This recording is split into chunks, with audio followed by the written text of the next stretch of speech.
Isang mapagpalang araw muli sa inyong lahat, mga magiliw naming taga-subaybay sa araw-araw na pagpapala.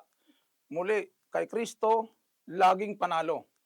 Tayo po manalangin. Ama, sa pangalan ni Jesus at sa kapangyarihan ng banal mong Espiritu, muli o Diyos, hinihingi namin ang iyong kapatawaran mo sa aming mga nagawang kasalanan, sa isip, salita at gawa. Salamat po sa patuloy mong pagtugon sa aming mga pananalangin. Sa oras na ito, banal na Espiritu, manguna ka sa aming pag-aaral ng iyong salita. Sa pangalan ni Jesus. Amen. Muli po tayong mag-aral ng salita ng Diyos. Kapatid, kumusta ang iyong gana sa pagsamba? Isang tanong na dapat pong masagot at dapat pong maunawaan. Amen po? Ang pagkawala ng gana sa pagsamba na madalas tinatawag sa Christian community na spiritual dryness. Ito ay isang normal na bahagi ng buhay na maaaring hindi agad tanda ng kawalan ng pananampalataya, kundi isang proseso kung saan na dapat sana natututo kang magtiwala sa Diyos. Marahil dahil sa mga ginagawa mo, kaya nawawalan ka ng gana sa pagsamba. Amen po ba?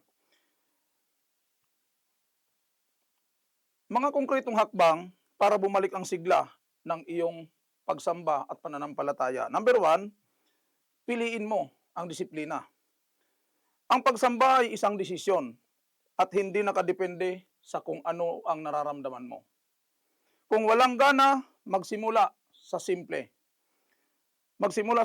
Subukang magbasa ng maikling talata sa Biblia o mag-alay ng maikling panalangin gaya ng katagang, Panginoon, tulungan mo ako. Number 2, ipagkatiwala ang iyong nararamdaman sa Diyos. Maging tapat sa iyong pananalangin. Sabihin sa Panginoon na ikaw ay nahihirapan sa iyong sitwasyon. At maging bukas sa pagsabing, Panginoon, ibalik mo ang aking sigla sa pagsamba. Number 3, kailangan mong magpahinga. Minsan, ang kawalan ng gana ay sinyalis ng burnout o physical na pagod. Kapatid, baka naman sobra na ang pagtatrabaho mo. Subukan mong balansehin ang lahat ng ginagawa mo sa bawat araw.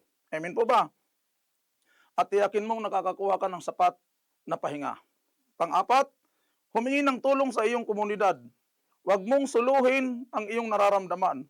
Ang pakikipag-usap sa mga pinuno, lalo na sa pastor mo, at sa iba pang kapatiran, ay makakatulong para manumbalik ang kasiglahan mo.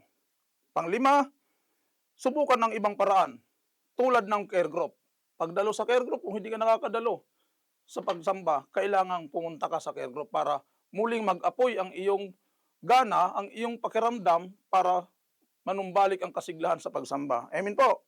Sabi nga ng Mark chapter 2 verse 27, sinabi ni Jesus, ginawa ko ang araw ng linggo upang mapabuti at pagpalain ko ang tao. Kapatid, hindi ka nilalang para sa araw ng linggo. Huwag mo itong baguhin, lalo na ang kahulugan nito. Mahal ka ng Diyos, kapatid. Ako, lahat tayo. Kaya nga sinabi niya sa Hebreo chapter 10 verse 25, huwag kaligtaan ang pagdalo sa mga pagtitipon. Bakit? Nalalapit na ang muling pagbabalik ng Panginoon. Sa araw ng pagbabalik ng Panginoon, loobin ng Diyos na datnan ka na ikaw ay kabilang sa kawan ng mga pinili at totoong ganap na maliligtas. Kapatid, pagpalain ang salita na napakinggan sa araw na ito at hayaan mo na pagbulay-bulayan mo ito at hingilingin sa Diyos na maitanim ito sa iyong puso bago mahuli ang lahat. God bless po sa inyong lahat. Muli, ito ang inyong lingkod, Pastor Bong Murga ng JCSG o Batasin Outreach, Taytay Rizal. Kay Kristo, laging panalo. God bless sa inyong lahat.